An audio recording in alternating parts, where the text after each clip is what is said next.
Hello students, welcome to Shubham lecturer channel. तो student, इस video में हम क्लास 12 फिजिक्स के फर्स्ट चैप्टर वैद्युत आवेश तथा क्षेत्र का एक इम्पॉर्टेंट नियम देखेंगे। इस नियम का नाम है गॉस का प्रमेय अथवा गॉस का नियम। यह रूल आपके बोर्ड एग्जाम के लिए बहुत ही ज़्यादा इंपॉर्टेंट है। तो इस वीडियो में हम समझेंगे कि गॉस का नियम क्या है, चित्र के साथ इसे कैसे समझें और इसके दो फार्मूले को हम देखेंगे और इसके बारे में हम डिस्कस करेंगे। तो आप लोग वीडियो को लास्ट तक देखते रहें। तो गॉस का नियम आपके बोर्ड एग्जाम के लिए बहुत ही ज़्यादा इंपॉर्टेंट है और हम इस वीडियो में डिस्कस करेंगे कि इससे कितने क्वेश्चन आपके एग्जाम में बन सकते हैं। तो ये बहुत ही ज़्यादा इंपॉर्टेंट है। इसका पीडीएफ भी आपको डिस्क्रिप्शन में मिल जाएगा, आप लोग वहाँ से जाकर पीडीएफ को डाउनलोड कर सकते हैं और भी अच्छे से इसे समझ सकते हैं, नोट की तरह रख सकते हैं। तो देखिए, गॉस का प्रमेय सिंपली होता क्या है। तो सबसे पहले हम ये देखेंगे कि गॉस ने प्रमेय किस पर आधारित है, गॉस का प्रमेय किस पर आधारित है। तो देखिए, गॉस की प्रमेय स्थिर वैद्युतिकी में किसी काल्पनिक बंद पृष्ठ, जिसे हम गॉसियन पृष्ठ कह सकते हैं, ठीक है, से गुजरने वाले वैद्युत फ्लक्स क्या होता है, फाई ई से इसे डिनोट करते हैं, ठीक है। इसको मैंने वैद्युत फ्लक्स को पढ़ाया है कि वैद्युत फ्लक्स क्या होता है चित्र के साथ।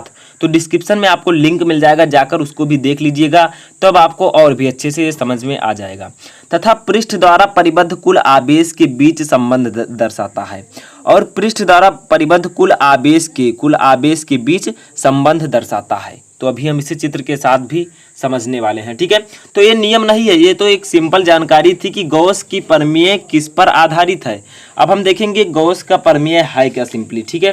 तो देखिए क्या है गॉस का प्रमेय, तो हम लिखते हैं, आप लोग भी साथ साथ लिखते चलिए। किसी बंद पृष्ठ से गुजरने वाला वैद्युत फ्लक्स, ठीक है, वैद्युत फ्लक्स, जिसे हम लोग डिनोट किससे करते हैं, अभी मैंने आपको बताया फाई ई से, ठीक है, फाई ई। तो गुजरने वाला वैद्युत फ्लक्स उस पृष्ठ द्वारा, पृष्ठ क्या है, जैसे गॉसियन पृष्ठ आप ले सकते हैं, ठीक है, पृष्ठ द्वारा परिबद्ध कुल नेट आवेश, यानी कि पूरे आवेश का, ठीक है, नेट आवेश। आवेश को किससे डिनोट करते हैं आपको पता होगा, मैंने पढ़ाया आपको, ठीक है।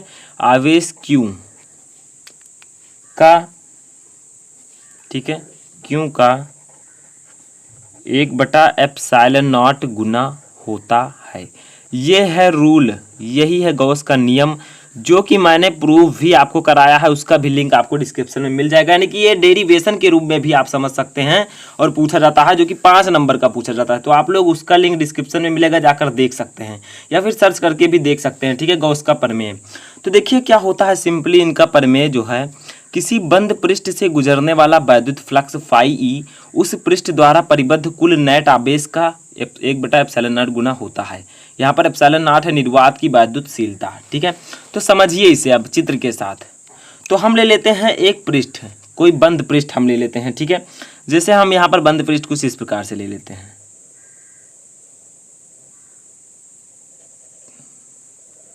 ठीक है, ये एक बंद पृष्ठ है। अब देखिए इससे गुजरने वाला वैद्युत फ्लक्स, अब वैद्युत फ्लक्स क्या होता है, मैंने आपको बताया था कि वैद्युत क्षेत्र में स्थित किसी काल्पनिक पृष्ठ से, इस पृष्ठ से गुजरने वाली, इस पृष्ठ पर वैद्युत फ्लक्स उस पृष्ठ से गुजरने वाली वैद्युत बल रेखाओं की संख्या की माप है। यानी कि जितनी ज़्यादा वैद्युत बल रेखाएं गुजरेंगी वही उसका वैद्युत फ्लक्स होगा, ठीक है। तो देखिए क्या कहा गया है, किसी बंद पृष्ठ से गुजरने वाला वैद्युत फ्लक्स। तो अब हम यहाँ से वैद्युत फ्लक्स को गुजार देते हैं, ठीक है। इस पृष्ठ से वैद्युत फ्लक्स निकल रही है, ठीक है, कुछ इस प्रकार से निकल रही है, जहाँ पर ये एरो भी बना है। तो देखिए ये सब वैद्युत फ्लक्स निकल रही हैं। तो आप लोग ऐसे समझ सकते हैं, ये आपका है एक गॉसियन पृष्ठ, ठीक है। इसको हम लिख सकते हैं क्या, गॉसियन पृष्ठ, गॉसियन पृष्ठ, गॉसियन सरफेस, ठीक है। इससे जो है वैद्युत फ्लक्स गुजर रही हैं, ये जो हैं ये वैद्युत फ्लक्स हैं। तो ये आप लोग लिख सकते हैं वैद्युत फ्लक्स। और भी अच्छे से समझना है तो लिंक आपको डिस्क्रिप्शन में मिल जाएगा, जाकर देख लीजिएगा, ठीक है। तो वैद्युत फ्लक्स, अब देखिए इसमें जो है ये जो आपका फिगर बना है, इसमें इलेक्ट्रॉन होंगे, आवेश होगा, ठीक है। जैसे मान लीजिए ये आवेश है, ठीक है, आवेश है। तो देखिए अब ये समझिए, इस डेफिनेशन के जरिए इस चित्र को समझिए। किसी बंद पृष्ठ से गुजरने वाला, तो एक बंद पृष्ठ हमने बनाया, ठीक है। वैद्युत फ्लक्स, तो वैद्युत फ्लक्स हमने गुजारा फाई ई, उस पृष्ठ द्वारा परिबद्ध कुल नेट आवेश। तो इसमें बहुत सारे आवेश हैं, ये छोटे छोटे आवेश हैं, ठीक है। इसी आवेश का 1/ε0 गुना होता है। चित्र आप समझ लिए, बहुत ही इंपॉर्टेंट है, ठीक है। तो ये एक बंद पृष्ठ है, इससे गुजरने वाला वैद्युत फ्लक्स, इसमें उपस्थित कुल नेट आवेश का 1/ε0 गुना होता है।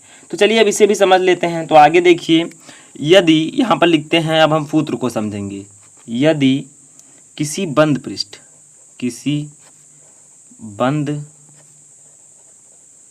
पृष्ठ से परिबद्ध, बंद पृष्ठ ये भी आप ले सकते हैं, ठीक है, से परिबद्ध आवेश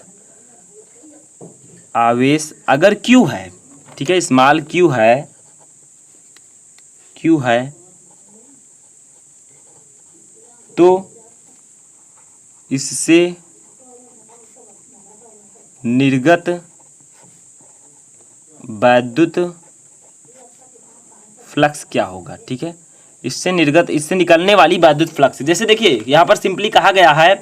अब मैं आपको चित्र की सहायता से सूत्र निकाल के दिखाऊंगा, ठीक है। डेफिनेशन की सहायता से चित्र बनाया, चित्र की सहायता से सूत्र, आपस में ये सब इंटरकनेक्ट हैं। यदि किसी बंद पृष्ठ से परिबद्ध आवेश Q है, इससे मान लीजिए आवेश कितना है, ये Q है, ठीक है, तो इससे निर्गत कुल वैद्युत फ्लक्स कितना होगा। तो इसका एक फार्मूला होता है स्टूडेंट, जो कि आपको समझना है।